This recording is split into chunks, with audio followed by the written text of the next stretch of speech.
Hello. Hi, Lindsay. Hi, nice to see you. It's so nice to see you as well. Welcome. Hi, Heidi and Jill. Hi, Justin. And Deanna is here. And Rachel. Hello, Rachel. And one more, Selena, coming in.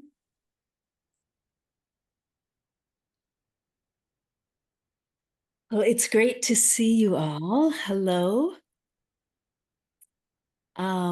So I know most of you, Justin, have we met before? We have not met before. Well, welcome. Hi, Thank Selena.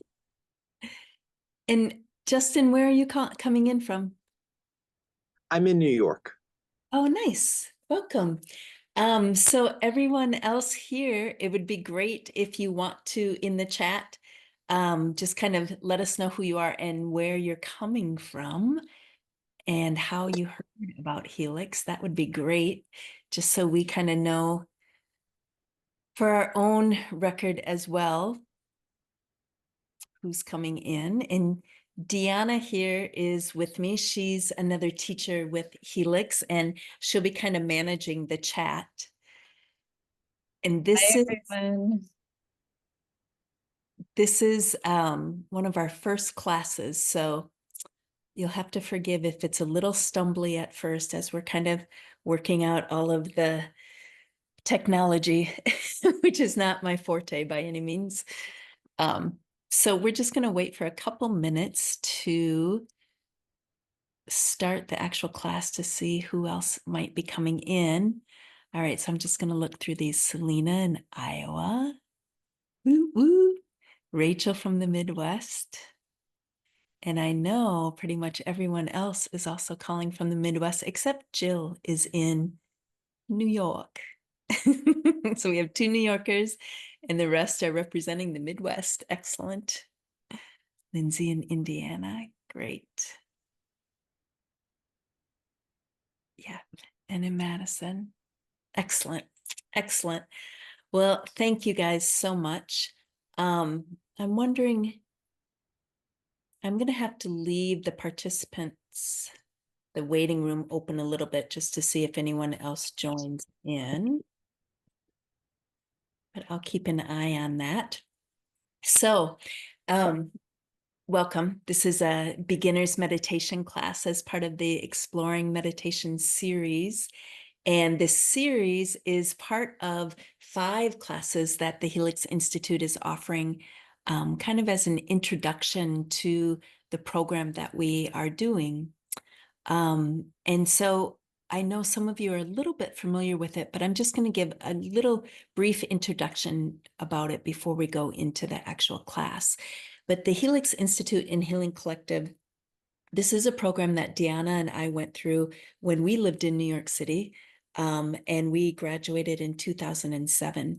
And it was a program, an organization that had been training people for about 30 years. It's a really beautiful, heartfelt organization that started really during the AIDS crisis in New York in the 80s. And, people were, I think that there was just so much kind of nervousness and fear about the AIDS epidemic and that it was contagious. And so people weren't really getting good, compassionate care. And so the founder, Julie Winter, and there were 4 other women at that time, opened up a clinic called Healing Works Clinic, and they offered donation-based kind of alternative care for people coming in, for not only the people who were ill, but also for the caretakers to, receive energy work and that kind of stuff. And then they started to realize that although a lot of people wanted to help with this, they didn't really have proper training in it. And so that's why they started the Helix Training Program to teach people how to actually be with people, how to actually sit with people as psychospiritual counselors. And so the program in and of itself blends psychology, science, and different spiritual traditions together.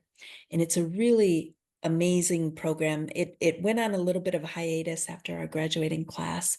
And then we were asked if anybody wanted to, well, Deanna and Fred and a couple other classmates were asked specifically if they wanted to start it up again.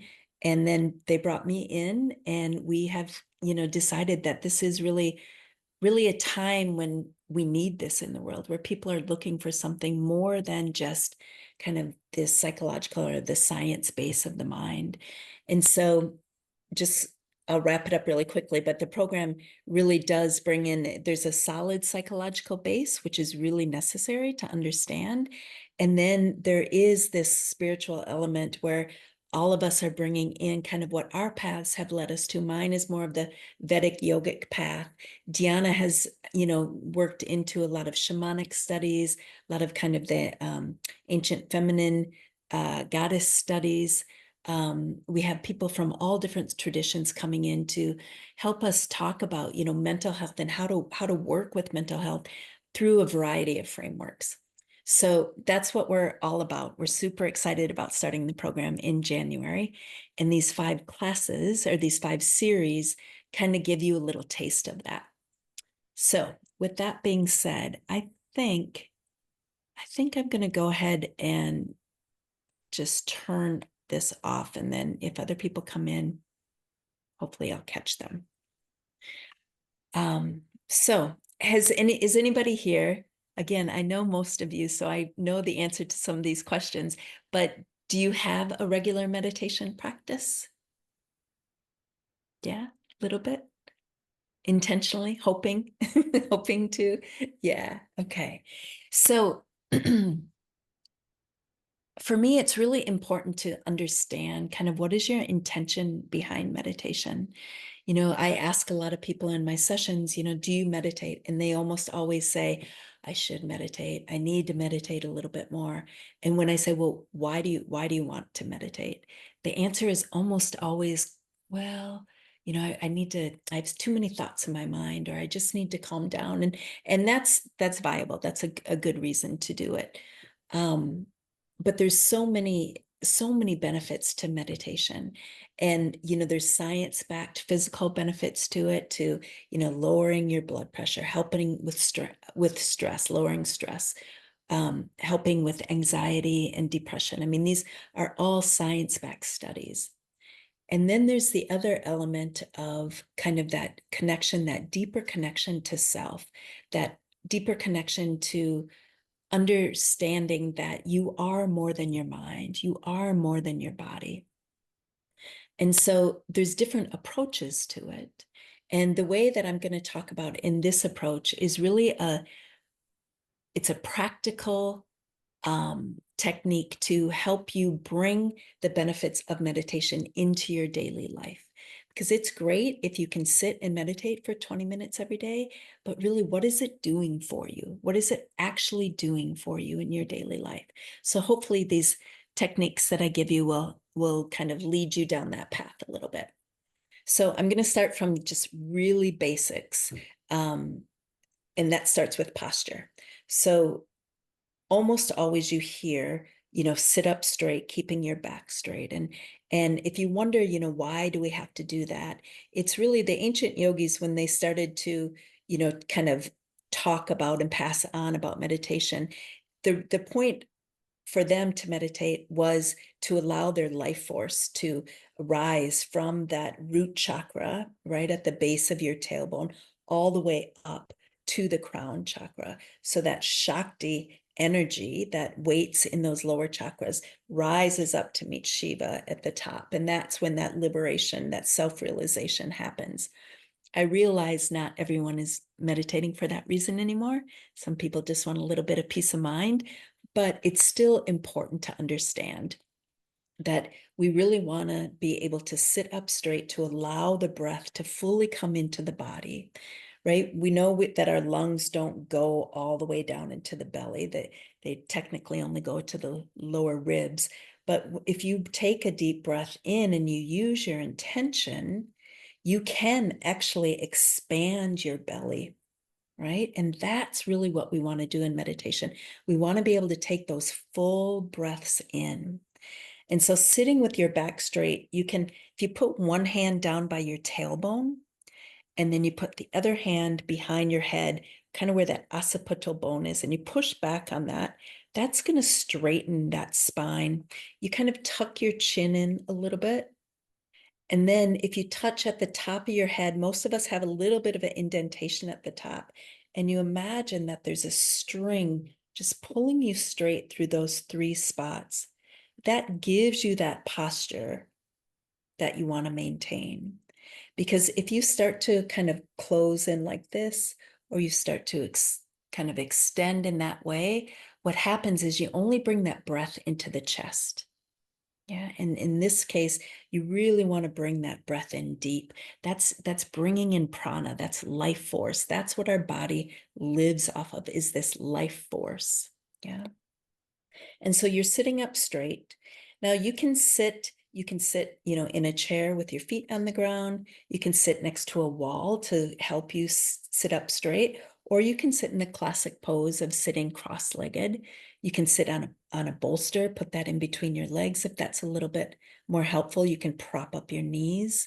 Whatever you need to do to kind of maintain that straightness. I think a lot of people don't like to meditate because it's uncomfortable.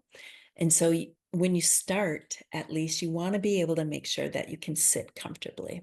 Yeah.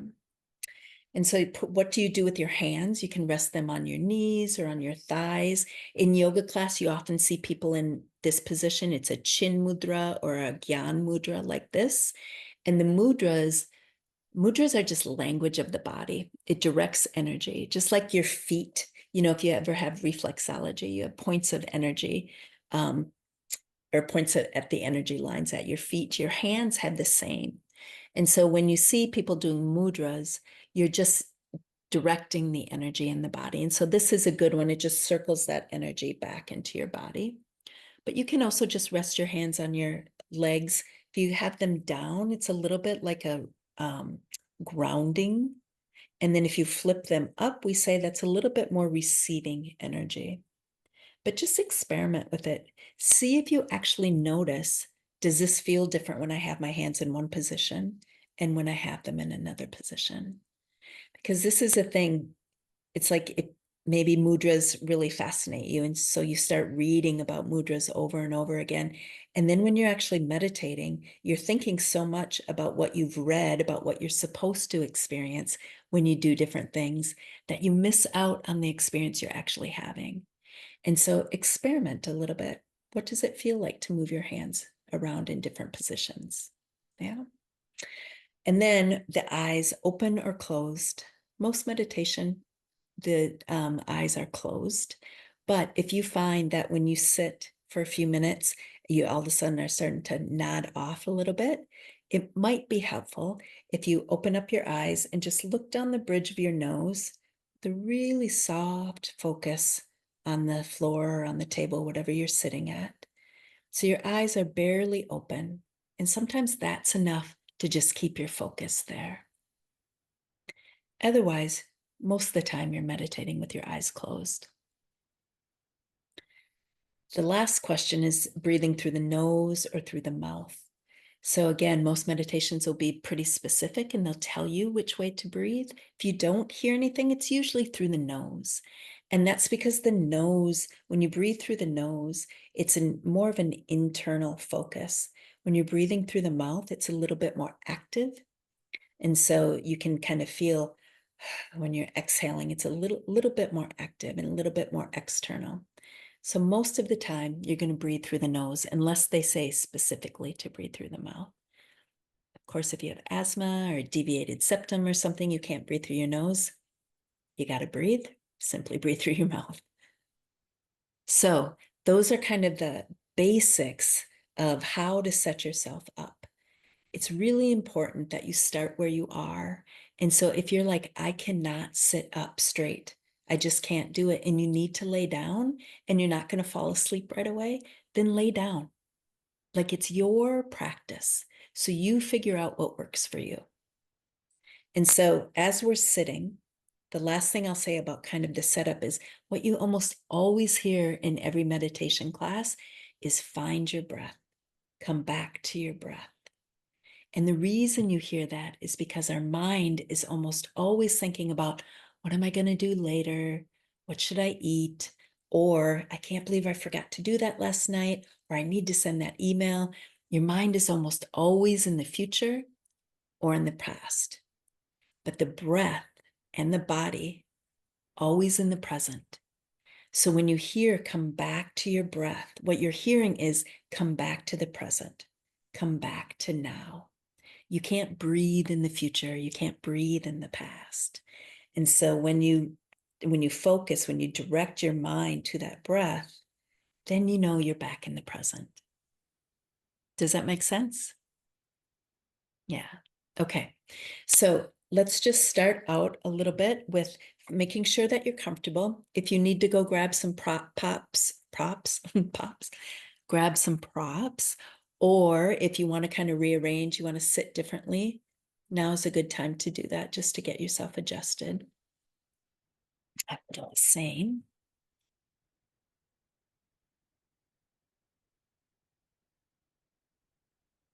And then just close your eyes. And in these first few moments, really just feel your body. What does it feel like? Can you feel yourself sitting on the floor or on the chair? Do you feel your hands on your lap or on your legs?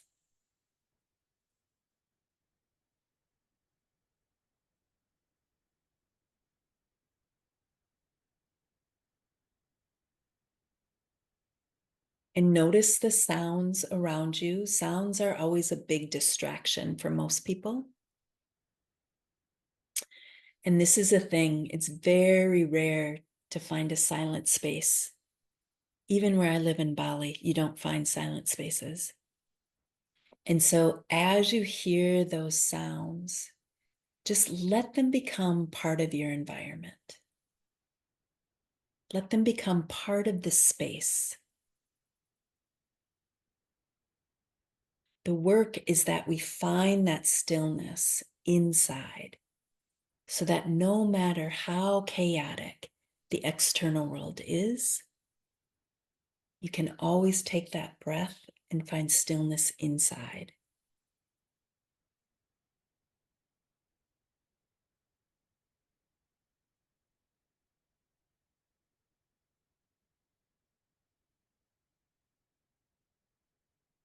And so really begin to focus on the breath.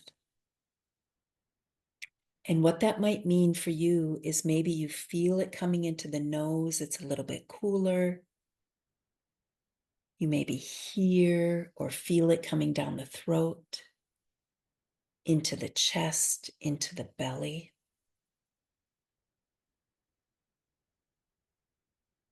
And I'd like everyone to put one hand on your belly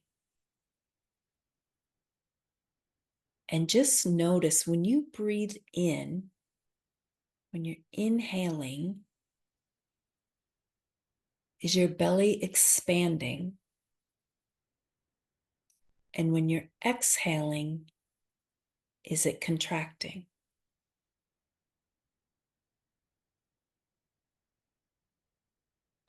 And if you find that when you breathe in, your belly actually goes in, it's really important that you shift that.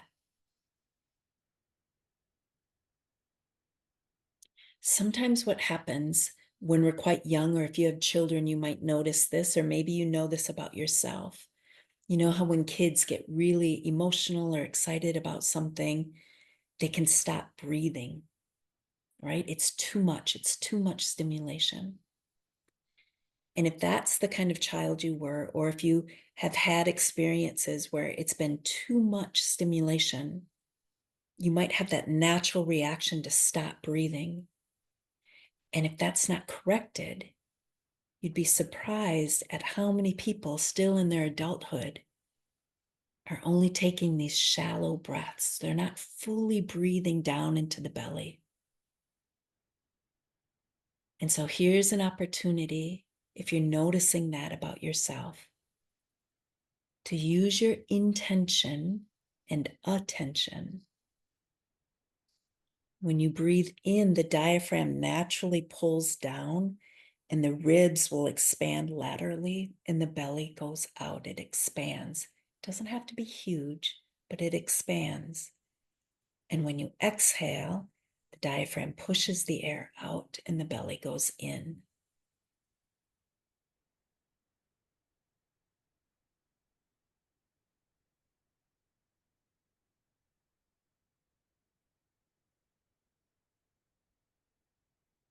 And if you're finding it hard to actually stay with your body and physically following the breath in and out, you can also count your breath. So maybe you want to count to 4 on your inhale and 6 on your exhale. And that will keep your focus on the breath. And I'll count out a couple of rounds if that's helpful for you. So if you want to follow me, go ahead and exhale. And then inhale, 2, 3, 4. Exhale, 2, 3, 4, 5, 6. Inhale, 2, 3, 4. Exhale, 2, 3, 4, 5, 6. You can continue that counting if that's helpful for you. And we're going to sit for just a couple of minutes, staying focused on the breath.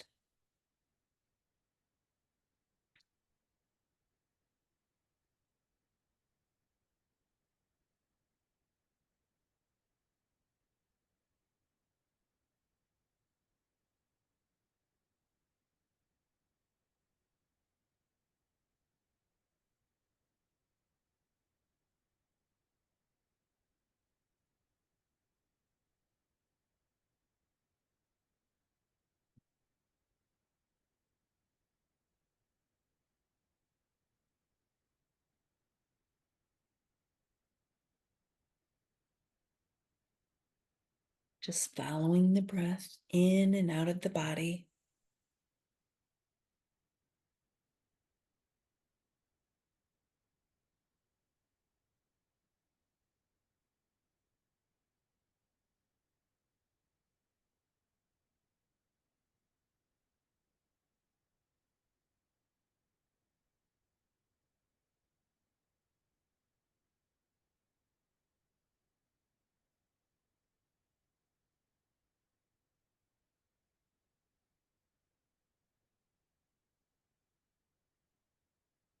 And now I'd like you to imagine that you're sitting on a riverbank and you're going to meditate next to the river. And so you're sitting peacefully, focusing on your breath. And suddenly these boats start coming by. And the boats represent your thoughts.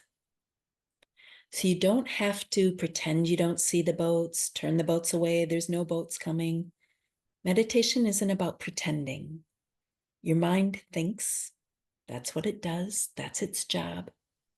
And so these thoughts are coming through. And maybe that first boat is, I wonder what my dog's doing. It's awfully quiet. He's not getting into trouble. And then you recognize, I'm on this boat. I'm in this story. And the moment you recognize you're on the boat, simply drop it and come back to your breath. And the next boat's going to come by. And maybe it's, what should I have for dinner? I don't have any groceries. I need to go to the store. And then you recognize, I'm in the boat. I'm in this story. That moment you recognize it, simply drop it, come back to your breath. And it doesn't matter if you're sitting for 5 minutes and 900 boats go by and you get on 890 of them. It doesn't matter how many thoughts come through. What matters is how many times you recognize it, drop it, and come back to your breath. That's the work. So don't worry that your mind is thinking. That's what it does. But there's something that recognizes that you're thinking. And that's the piece that can bring you back to your breath. So we're going to sit for a couple more minutes and try to use that visual if that's helpful for you. If you need to adjust, move your legs around, feel free, and then come back to your position and find your breath.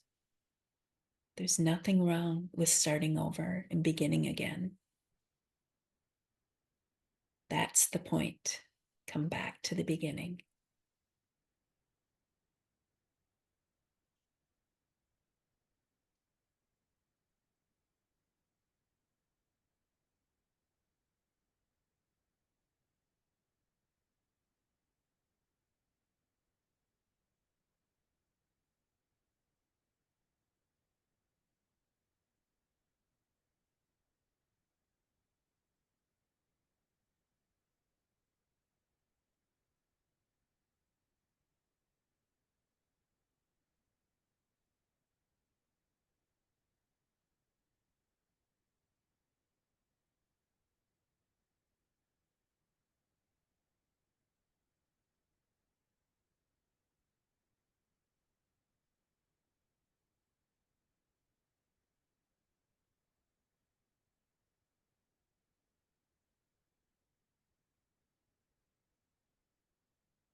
You find yourself on a boat, simply drop it and come back to your breath.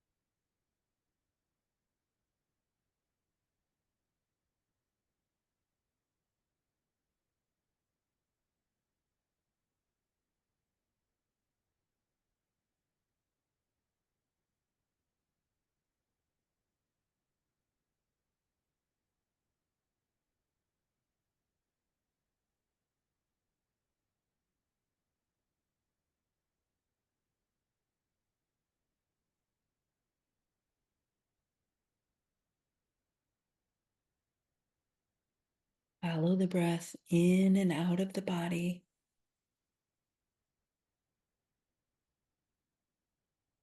Or go back to counting if you need something more to focus on.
Staying with your breath. If you've gotten really distracted and you need to open your eyes and shake it off and start again, perfectly fine. This is the practice. We start again and again.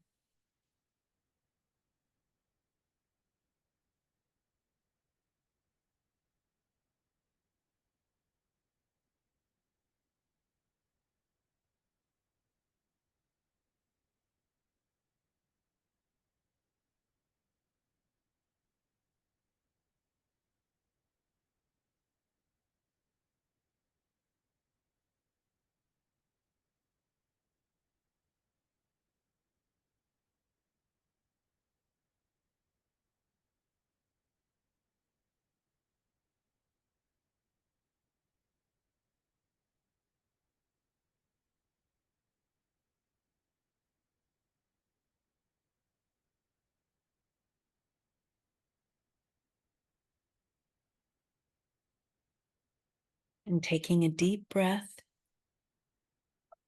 letting it out the mouth, and opening your eyes when you're ready.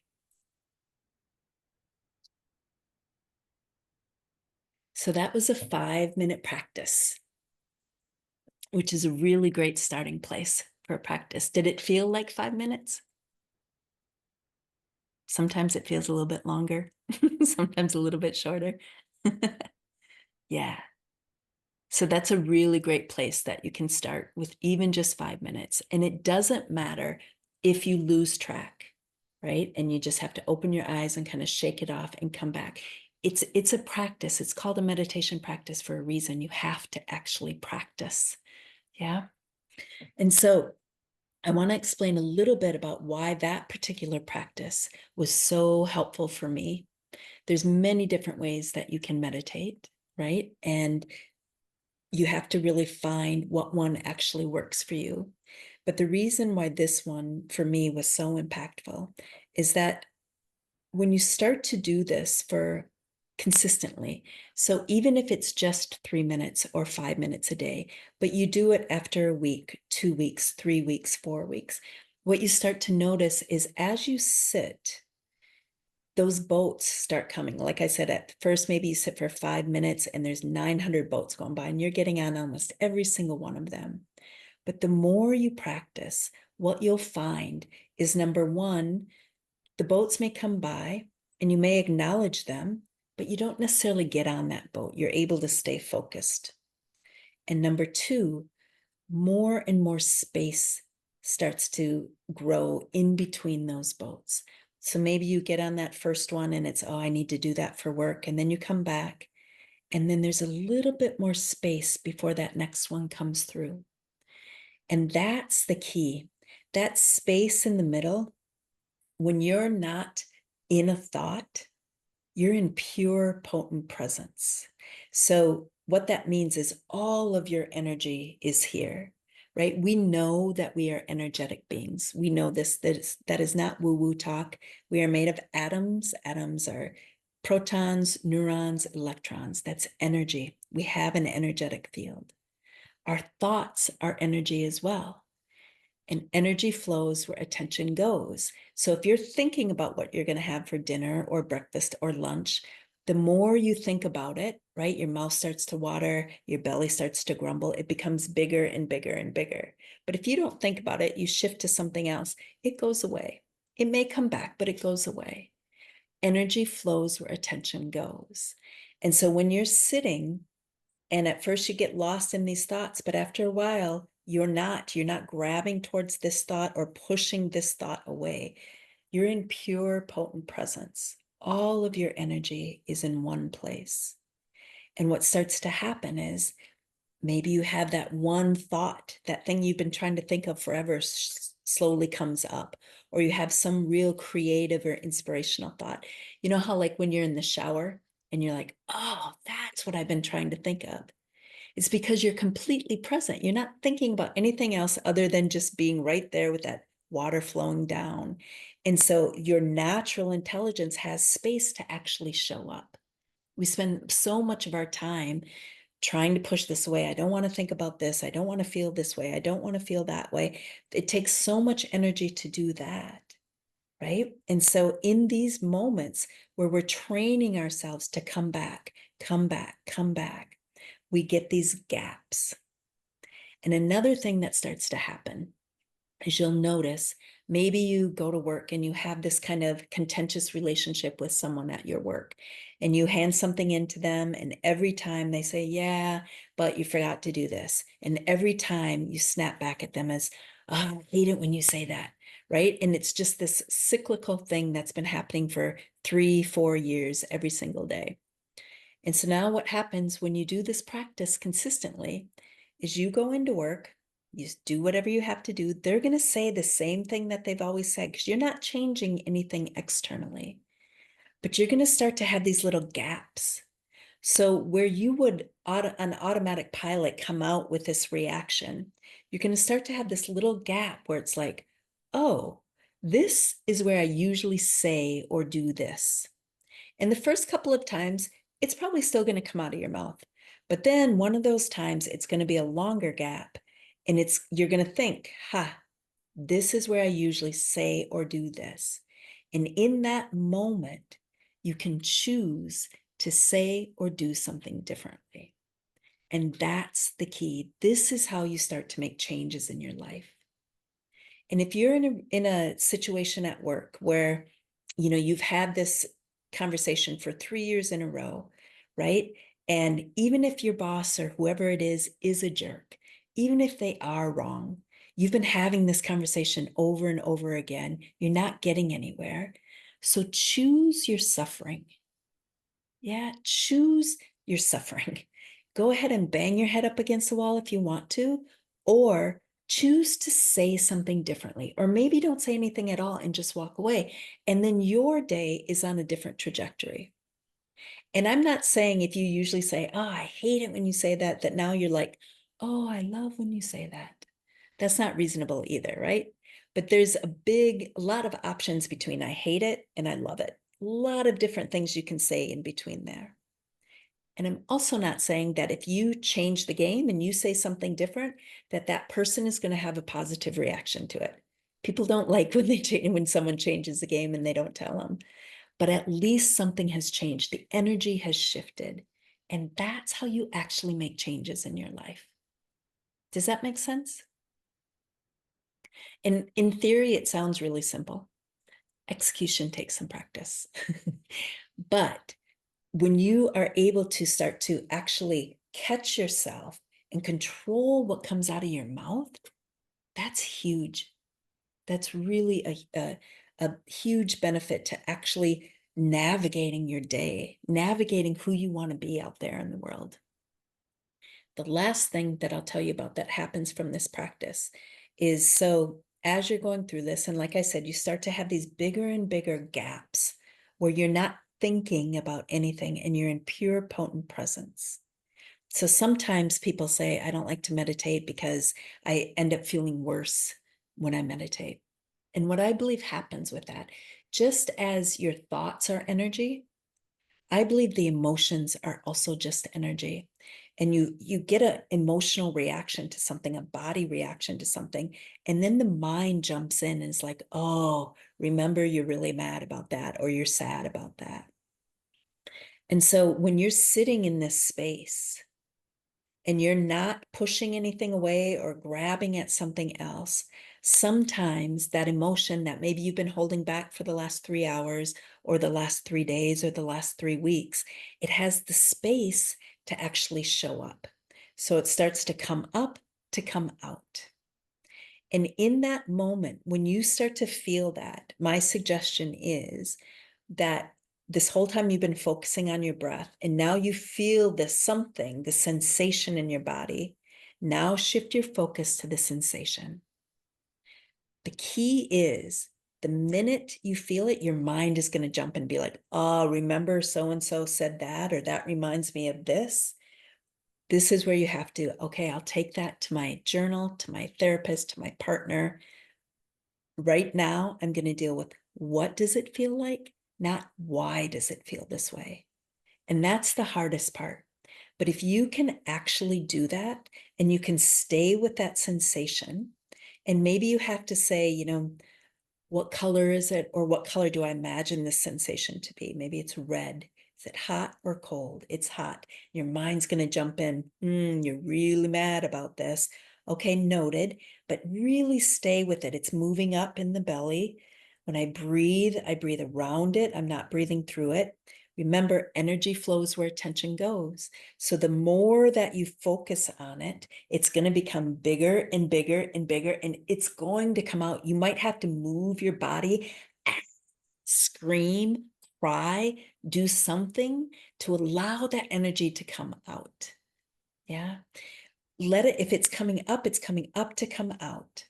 Now it may shift. At first it might be red and kind of hot, and then it's like, oh, now it's cool, and now it's kind of blue, and your mind's gonna be like, that's because you're actually sad. You're not mad, you're really sad. Okay, noted. I'll take that to my journal. It might be worthy, but right now, what does it feel like in my body? And you stay with that sensation Allow it to come up, to come out. If it hides and it goes away, then it's not ready to come out. And then you just go back to your breath. But this is a really powerful practice. We hear so much now about repressed emotions, right? Or energy blockages. That's what you're working with. You know, if you have energy or anger, let's say, and you were told as a young kid, do not feel angry, and you push that anger down, and then every time you feel that sensation again, you keep pushing it down and pushing it down and pushing it down. It's energy, but the more we push it down, it does become more compact and more dense. And this is how sometimes you have things like illnesses or disease. It's you have to be careful. It's a very slippery slope. I don't say that you cause your own diseases or you cause your illnesses, but if your body is holding this energy, it makes it more receptive to those viruses, to those tumors, to those bacteria that are floating through your body to get stuck. Yeah. And we hold our emotions, women in particular, generalization, but women in particular, we hold our emotions in our body. Men, you tend to hold the emotions in the head. Again, generalization, but there is a little bit of a difference there. And this is, you feel that in your neck, right? Or you get those headaches, or you in your hips, in your joints. Particularly, we all carry our emotions, that built up, that pent up energy in our joints. And so when we actually allow it in this kind of a space to move around, and we don't flip out in that story, we just stay with, what does it feel like in my body? We're just dealing with energy, and you allow it to move. So it's a really powerful practice when you can actually sit with that, notice what's going on in your body, keep the mind at bay. Some of that story might be important, and you can deal with that later. But for this particular exercise, we stay with the body, let it shift, let it come out. And I don't have scientific proof of this, but my experience is, and my experience in working with people, is when we do that and we allow that energy to move through the system. So you know how when you're talking to someone and they trigger something in you, really what that is, it's a bunch of memories that you have, right? Of all the other times something similar to this happened. And then you have that instant reaction to it.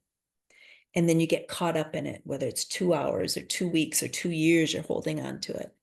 So when you start to move this energy up and out, and then you get triggered, you still may have that memory, but it doesn't have that sustenance to grab onto, so you get stuck in it for as long. Does that make sense? Yeah. Yeah. Justin, you have a question? Not a question, but when you said that this wasn't like scientifically provable, I just like had this like thought come to mind that it's almost like ice melting into water and then like into like mist and then back, and like that's just like a visual I just wanted to share.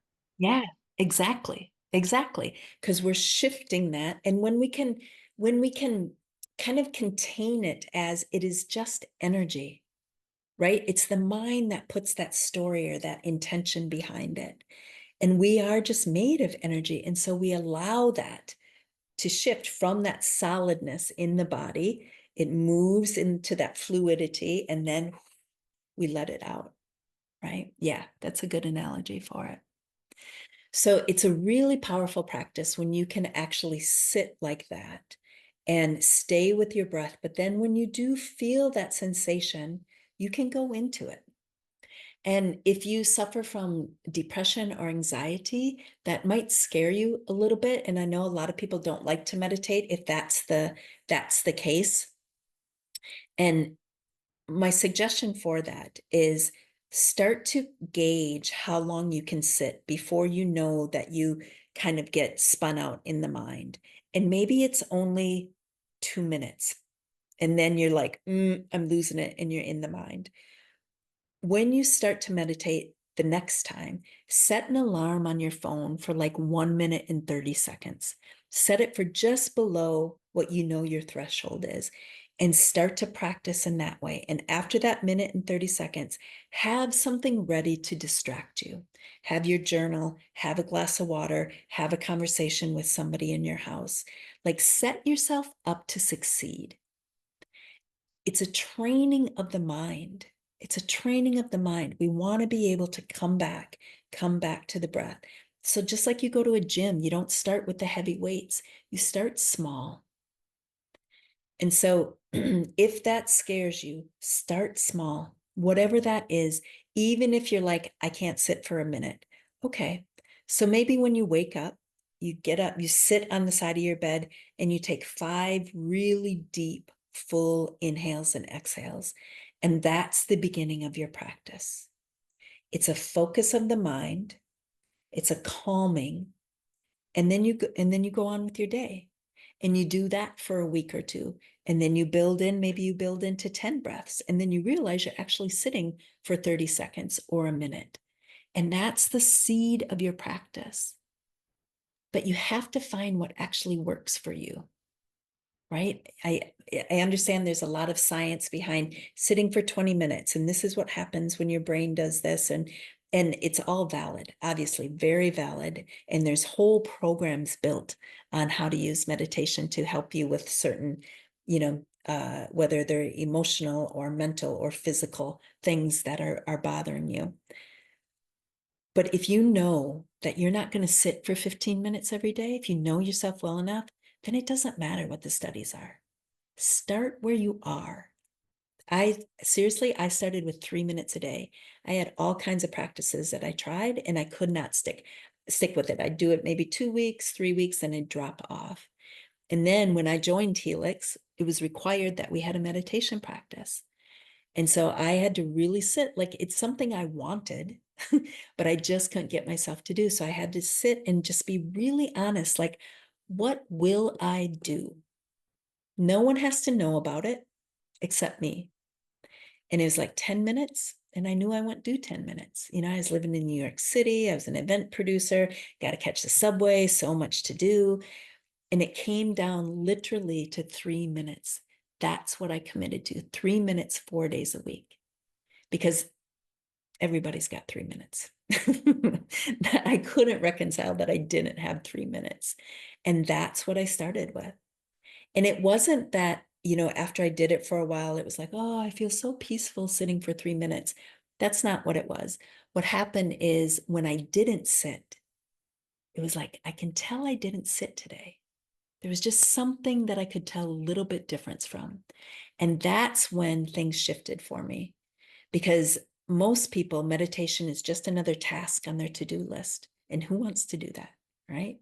But when you actually feel the benefit of it, as slight as it is, and then you want it, that changes everything. And so start where you are. Doesn't matter what everybody else is doing. Figure out what works for you. And if this practice that I just talked to you about doesn't work, if you just can't come to that place, in the next 2 weeks, I'm going to be doing classes on pranayama and chanting, which are different ways of meditating.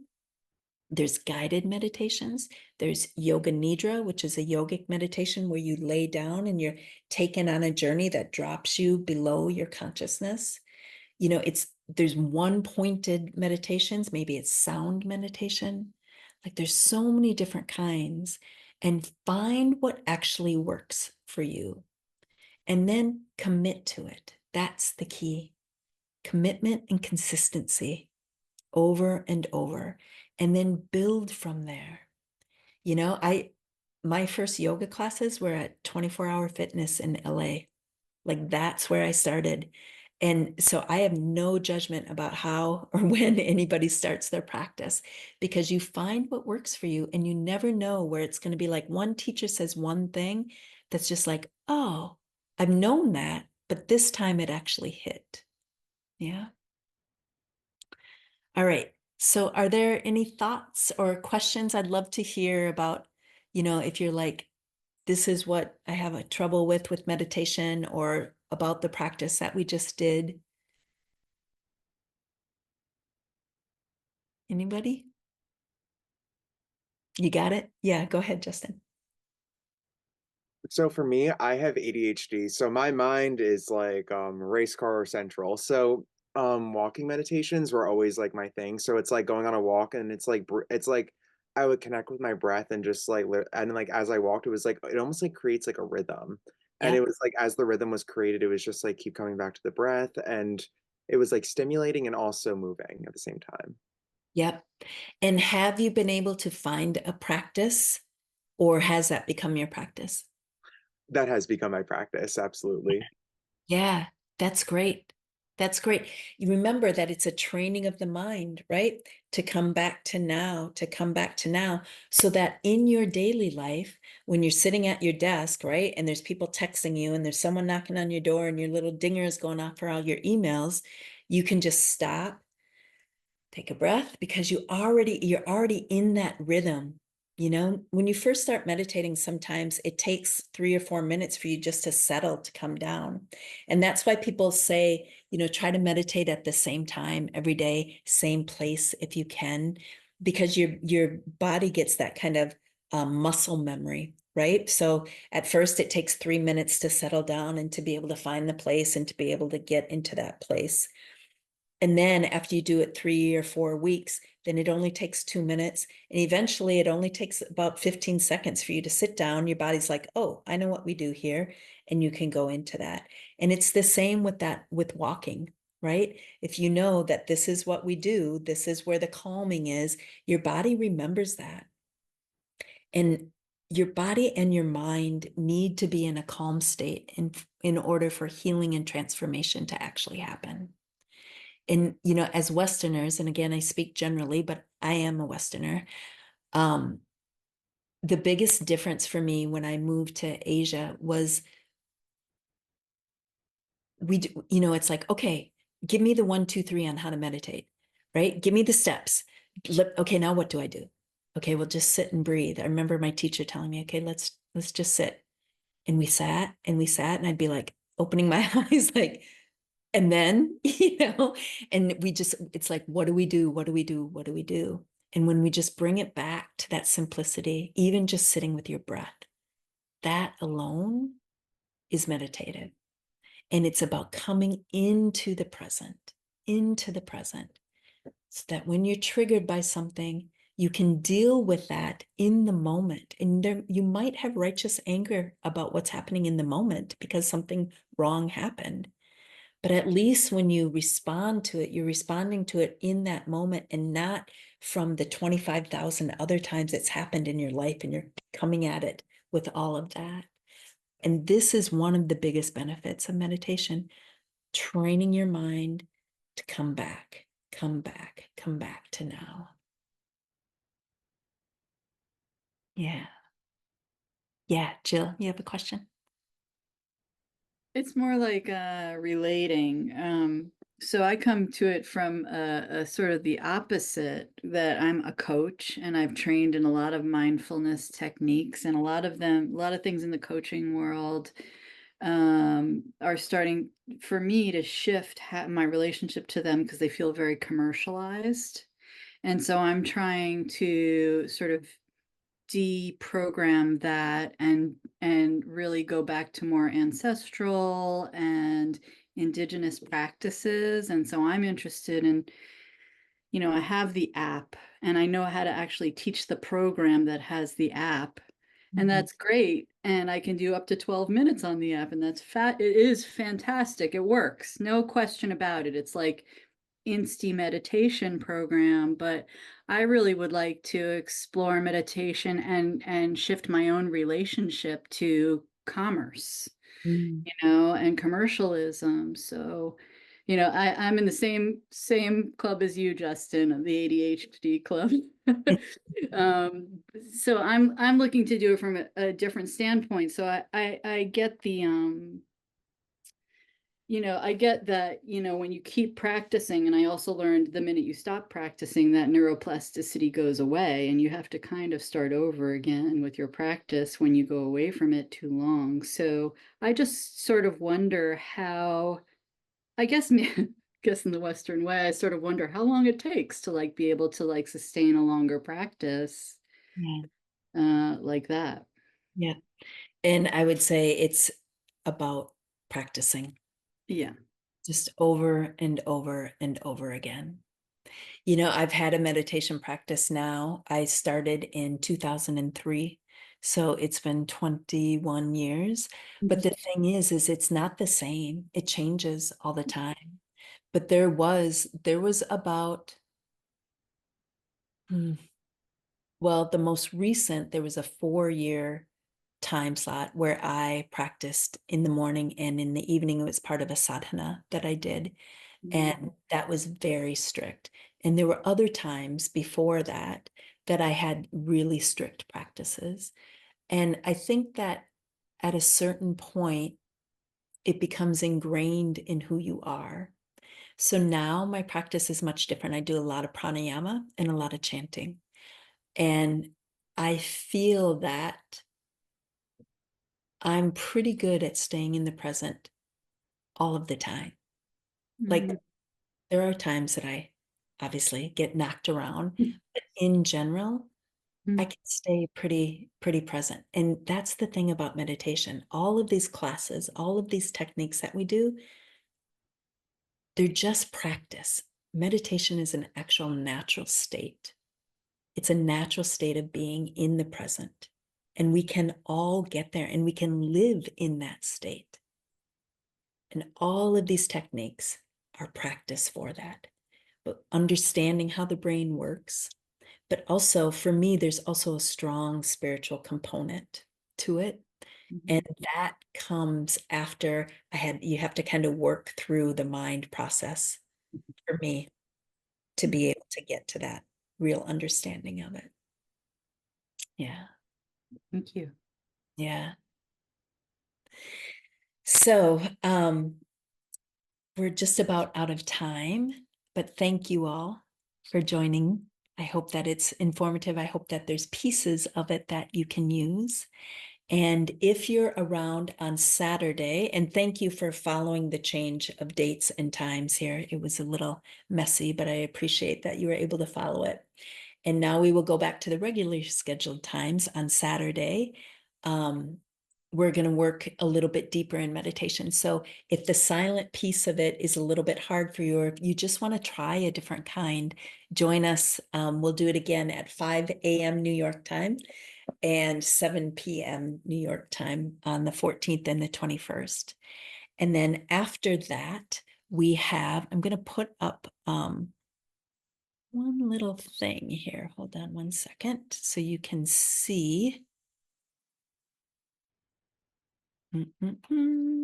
a list of the other classes that we're doing because it's pretty exciting. And after my class, Is that what has just been put? Oh, there it is. Okay. And thank you for the link in the chat too. yeah, thank you, Deanna. You're So welcome. after mine is using the 7 chakra system for personal and therapeutic development with Fred Kluth. And remember that the first of all of these classes are free. And then the other ones are $17 a piece. And all of that money is going to our scholarship fund. So we can help those who maybe can't afford the program actually go through the training. After the chakra program is one on mindfulness with Mary Myers. And then Deanna will be working with the ancestral soul healing. And I'll have her talk a little bit about that because you might not know what that's about. And then the final one we'll do is with Simone, and that's a Yoga Nidra series. Deanna, do you want to explain a little bit about what your class is? Hi, I'd love to. Um, the work I do is also energy work, and in many ways gets to the root of some of the more emotional components that Jana talked about. And so I work with connecting through that energy body and how that connects to the energetic patterns of your ancestors.